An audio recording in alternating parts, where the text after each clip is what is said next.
اور آپ کو بتائیں کہ پاکستان کے اصل ہیرو جو دکھائے نہیں جاتے مگر اب ہم انہیں سامنے لا رہے ہیں۔ اسنا جاوید ایک ایسی خاتون ہیں جو دونوں بازوں سے محروم ہیں لیکن ٹیکنالوجی کے شعبے میں بین الاقوامی سطح پر مہارت رکھتی ہیں۔ بلانگنگ ٹو راولاکوٹ آزاد کشمیر، میرے پیدائشی دونوں ہاتھ نہیں تھے۔ لوگوں کی کنسیپٹ ہے کہ میں ڈسیبلڈ ہوں، میں اس کو کنسیڈر کرتی ہوں کہ میں ڈیفرنٹلی ایبلڈ ہوں، کیونکہ میں ہر وہ کام کر سکتی ہوں جو دوسرے لوگ کر سکتے ہیں۔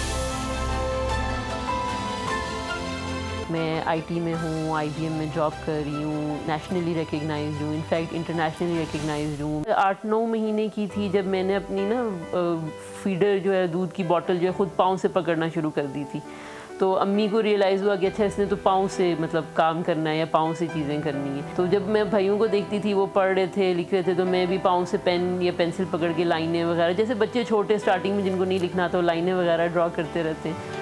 ہمیشہ سے یہ ہوا کہ میں نے ہر چیز کے مطابق اپنے آپ کو ایڈجسٹ کر لیا۔ جیسے دروازہ کھولنا ہے، آپ دروازہ ہاتھ سے کھولتے ہیں، میں پاؤں سے کھولتی ہوں۔ جب ہم چھوٹے سے تھے، I think 7th 8th میں تھے، تو ہم لوگوں کا اسٹارٹنگ میں جو فرسٹ کمپیوٹر آیا تھا میرے بڑے بھائی یوز کرتے ہوتے تھے، تو میں ان کے ساتھ بیٹھ کے دیکھ رہی ہوتی تھی، اور میرے والد نے دیکھا کہ اچھا اس کو کافی انٹرسٹ ہے اس طرف، تو پھر انہوں نے مجھے جو ہے انکریج بھی کیا کہ آپ جو ہے وہ FSC کے اندر پری انجینئرنگ رکھو۔ آئی ٹی کو میں نے اس لیے سلیکٹ کیا کیونکہ میرا پیشن تھا آئی ٹی کے اندر۔ مجھے پروگرامنگ پسند ہے، مجھے انوویٹیو آئیڈیاز کے اوپر کام کرنا اچھا لگتا ہے۔ میرے جیسی انسان جس کے ہاتھ نہیں ہے، پاؤں سے کام کرتی ہے، وہ اگر میں اتنا انڈیپینڈنٹ ہو سکتی ہوں، میں باہر آ جا سکتی ہوں، کام کر سکتی ہوں، تو میرے خیال سے کہ ہر لڑکی جو ہے وہ باہر آ جا سکتی ہے، کام کر سکتی ہے۔ اسٹینڈ لیں اپنے لیے، ایک چیز کو ایکسیپٹ کریں کہ ٹھیک ہے آپ کی لائف میں جو بھی ہو رہا ہے، جیسے میرے ہاتھ نہیں ہے تو میں نے اس چیز کو ایکسیپٹ کیا، اب اس کو لے کے میں بیٹھی نہیں، میں نے ہمت نہیں ہاری، میں نے محنت کی اور میں آج یہاں پہ ہوں۔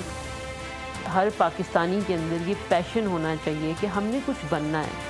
جتنی عزت رسپیکٹ آپ کو پاکستان میں ملتی ہے وہ باہر والے ممالک میں نہیں ملتی۔ چھوٹا سا بھی ڈفرینس پازیٹیو لا سکیں تو وہ بہت بڑی اچیومنٹ ہوگی۔